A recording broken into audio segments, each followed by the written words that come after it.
stands for Empowering Women Leaders in Systems Engineering. EWLSE has facilitated the production of Letters to My Younger Self, LTMYS. You see that in the link above me. I'm one of the authors, and I am here with Cindy, the CEO of SPEC Innovations. SPEC Innovations is the premier sponsors of Letters to My Younger Self. And so I just want to say welcome and thank you so much for joining us, Cindy. Well, thank you. It's a pleasure being here and discussing such an important topic with you. My name is Cindy Mahugh-Dam, and I'm the CEO of SPEC Innovations. So just to give you a bit of background on EWLSE, it started in 2015 at INCOSE.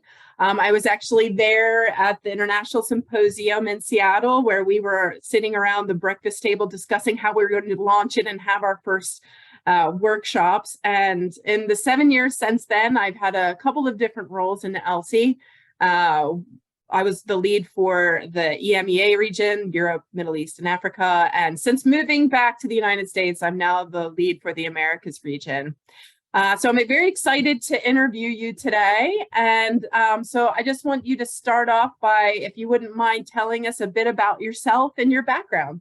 In the 70s, I went to school and got my degree in business, a bachelor's in business with specializing in finance. And as I was working, I was also going to school. So I was a dual.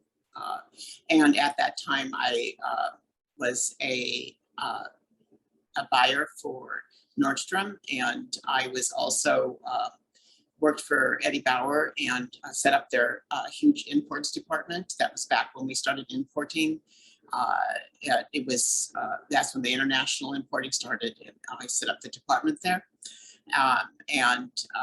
So then I got married, and I worked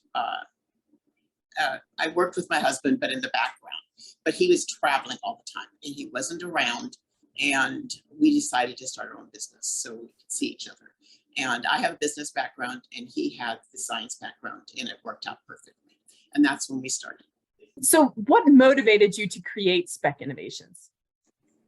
Basically, there's two phases. First, we started it so that we could have both of us do something we love to do and be around each other. And I love to work, and I love business, and I love running business. And then to start SPEC Innovations was more, I've always had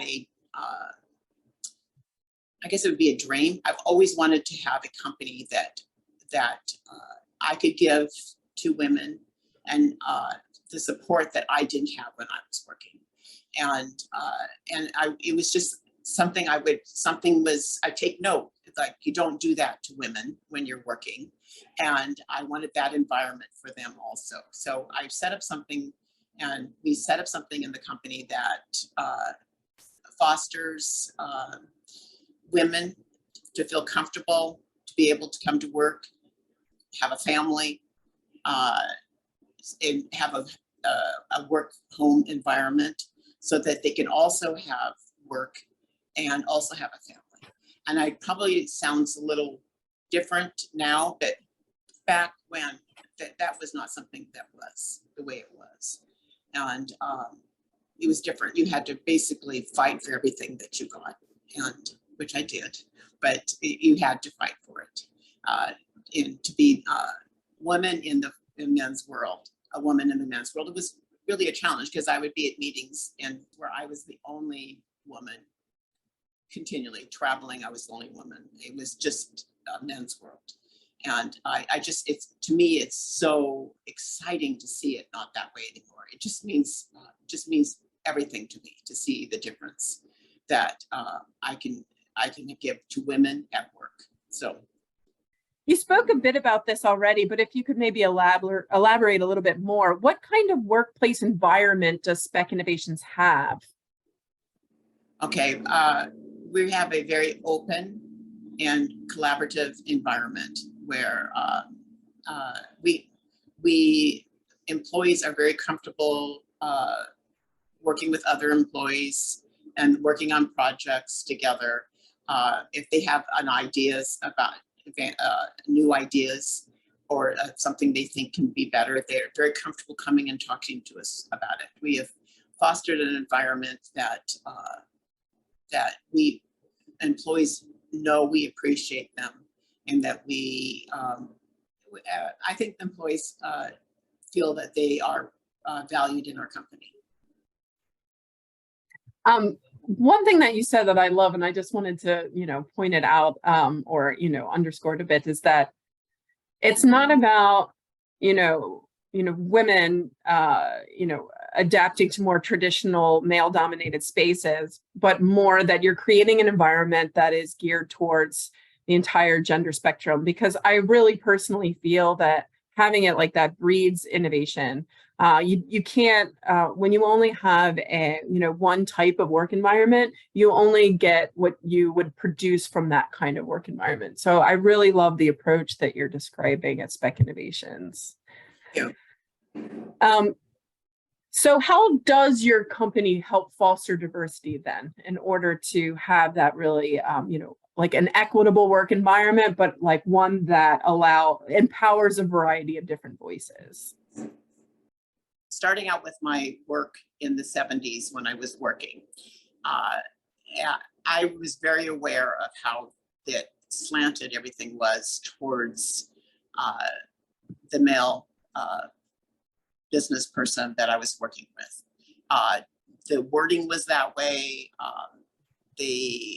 What they expected out of us was for you to work there, you had to take on what they are doing, not a friendly environment for people that have different goals.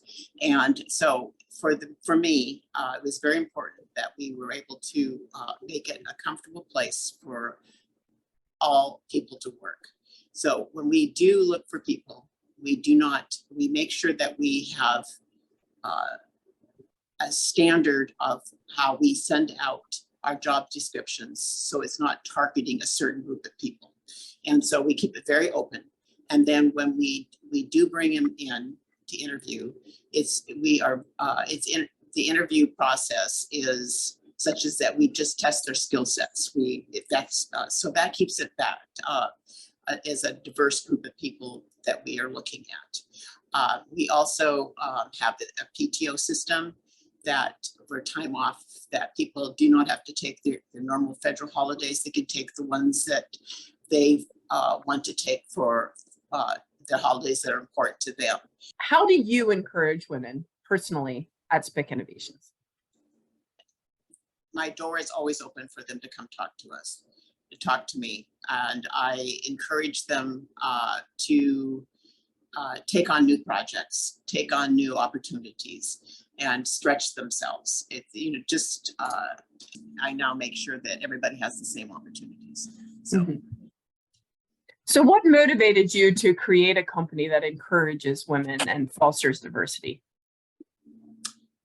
It was just something that motivated me. It's just the way it should be, if that makes any sense. Mm-hmm. I can't imagine having it not that way. So to me, it was just the natural order that it should be. I don't know if that answers your question. Yeah, absolutely. I think there's a really strong normative component to this. I mean, we're doing it not just because like we feel like it is the right thing to do, but because also it's how we lead innovation to push new ground by bringing in a diversity of worldviews, or There's so much that companies that don't do that, they're missing out on so much, because there's so much that can be brought to the table if you just allow it. So there's what I teach my students actually at Cornell, because I'm part of the systems engineering faculty at Cornell University in New York. And so when you're looking at the life cycle of any engineered system, when you're only taking one worldview into account from just a quality perspective, you're almost certainly going to be missing incredibly important things. So there's like, for example, really good examples with cars, for example, like women die in automobile accidents at a much higher rate than men because of they don't use like women body types or female body types as crash test dummies. So like, that's not even something that is taken into account that you would need to do. So from a normative perspective of this is the right thing to do, but also from a quality perspective, ethics aside, you're going to have, serious issues with robustness if you do not have a diverse workplace. So, okay. I totally agree with what you just said. I wish I had said it, but it sounds really good.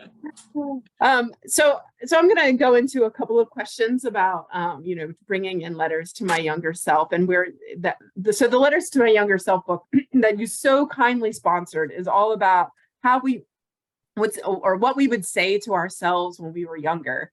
And it was such a wonderful process for myself to have gone through that, like writing that letter to myself at different stages of my life is how I structured my particular letter. So I'm just curious if you have any advice that you would have given to yourself if you had written a letter, what would you have said? I would have told myself that to just keep working hard, working hard, and not worry about the roadblocks that were put into place in the business world, and that it would get better. I did persevere and work very hard on getting ahead, but it was a lot harder than it would have to be. It should have been. So, could you tell me why you feel that INCOSE is a great partner for you and SPEC Innovations to help support people, the systems engineering community, and other organizations in systems engineering?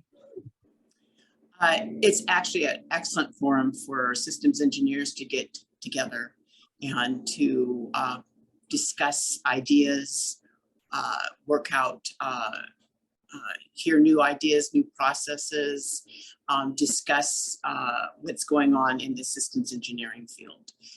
It's a good place for networking for our employees. It's a very good place for them to be able to come and be a part of INCOSE. Wonderful, thank you. And so lastly, let me ask you, how do you encourage, or how do you suggest we all encourage younger students in systems engineering? So this is obviously a topic that's very near and dear to my heart as I'm working with students in systems engineering at Cornell. And so I feel a great responsibility for kind of what the next generation of systems engineers are going to look like. I feel a great responsibility there. So I'm curious about your thoughts on how we're encouraging those students. I think the biggest thing to encourage them, let them know what they can do with systems engineering. I mean, it's not just, it's a huge field out there, different areas of business, not just government, need systems engineering. And it's a very exciting field, but I think if people were aware of what they can do with it after you get the degree and what they can actually do and create and support and give to society with systems engineering. I think that if they wanting to give to society, this is a really good way to give, is to use systems engineering skills. Okay, thank you. Well, I really appreciate you taking part in this interview. I'm very excited that you so kindly sponsored Letters to My Younger Self. So speaking not just from all of us at INCOSE, but at EWLSE specifically, a big thank you to SPEC Innovations.